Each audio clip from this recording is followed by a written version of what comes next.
আল্লাহর নবী ও মায়ার নবী গো, আপনি নবী আমার জীবনের জীবন।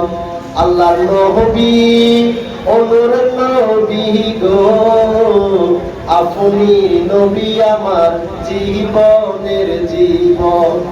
দেখা আপনার মুজিজা ভাগবতী হলো খাদিজা, দেখা আপনার মুজিজা ভাগবতী হলো খাদিজা।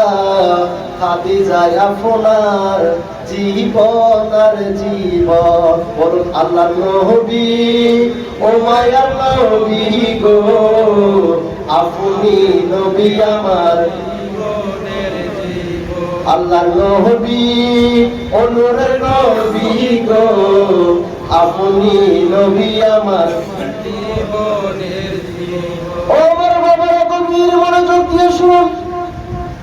আমার নবী সাল্লাল্লাহু আলাইহি ওয়াসাল্লাম যখন আমার নবী ইসলামের প্রচার করছেন, আমার নবীর আগে সবার পূর্বে মহিলাদের মধ্য থেকে মা খাদিজাতুল কুবরা আমার নবীর হাতে বায়াত গ্রহণ করেছেন। জোরে সুবহানাল্লাহ।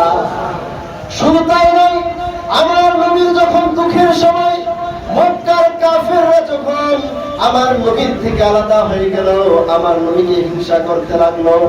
মক্কার কাফের বেদিনরা যখন আমার নবীকে হিংসা করতে লাগলো, আরবের মানুষগুলো যখন আমার নবীর সাথে সম্পর্ক বিচ্ছিন্ন করলো, সমস্ত সম্পত্তিগুলো আমার নবীর কদমে কুরবান করে দিয়েছেন। জোরে বলি সুবহানাল্লাহ। ইসলাম প্রতিষ্ঠিত হয়েছে। আজকে আমরা দাড়ি পেয়েছি, জুব্বা পেয়েছি, পাগড়ি পেয়েছি, ইসলামের সমান আদর্শ পেয়েছি।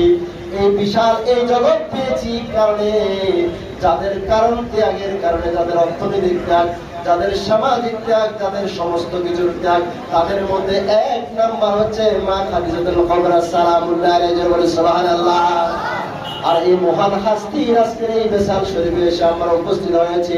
মাহে রমজানের এই দিনগুলোতে আমরা শরীক হয়েছি। আমরা আল্লাহর কাছে দোয়া করি, আল্লাহ তাআলা যেন এই মহান হাস্তি মা খাদিজাতুল কুবরা সালামুল্লাহ আলাইহা এবং মা ফাতেমাতুজ জাহরা তয়্যিবা তাহেরা এবং পবিত্র সত্তাদেরকে আমরা যেন অনুসরণ করতে পারি এবং পবিত্র সত্তাদের যেন আমরা আমল করতে পারি। আল্লাহ সে তৌফিক দান করে। সকলে বলি আমিন। হাদিসে পাকের মধ্যে এসেছে, নবী আমার বলে, তোমরা যারা আমি নবীকে ভালোবাসতে চাও, তোমরা যেন আমার ফাতেমাকে ভালোবাসো।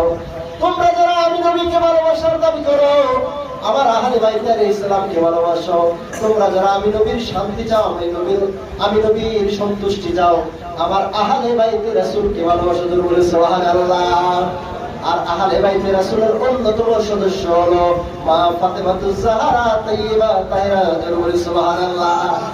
আর আজকে এই রমজানের মধ্য থেকে এই পবিত্র সময়ে আমরা যদি নবীর আহলে বাইতকে আঁকড়ে ধরতে পারি, নবীর আহলে বাইতের অনুসরণ করতে পারি, নবী পরিবারকে যদি আঁকড়ে ধরতে পারি, তাহলে আমাদের সকলের জন্য ইয়া হবে সবচেয়ে উত্তম পন্থা। বলে সুবহানাল্লাহ।